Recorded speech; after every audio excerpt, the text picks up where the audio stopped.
భారత టైలర్ల సంఘం అందరికీ నమస్కారం. ఈరోజు టైలర్స్ డే. ప్రపంచవ్యాప్తంగా ఈరోజు టైలర్లకు ఒక గుర్తింపు అనేది వచ్చింది. టైలర్స్ డే ప్రతి సంవత్సరం ఇలాగే చేసుకుంటూ ఉన్నాము.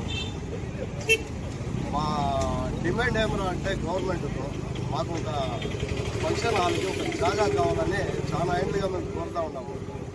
ఈసారన్నా దయ ఉంచి ప్రభుత్వం మా పైన దయ చూపి ఏదో ఒక జాగా మాకు చూపిస్తే ఏదో మేము ఫంక్షన్ హాల్ కట్టుకొని ఈ మార్తో రోడ్ల పైన లేకుండా మాకంటూ ఏదో ఒక ఫంక్షన్ హాల్ ఒక భవనం అనేది ఉంటుంది.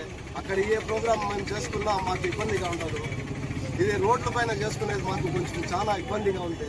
గవర్నమెంట్ వాళ్ళు మన ప్రభుత్వం ఏది ఉందో అది మనకి ఒక ఫంక్షన్ హాల్కి ఒక జాగా చూపిస్తే చాలా బాగుంటుందని కోరుకుంటూ సెలవు తీసుకుంటాం.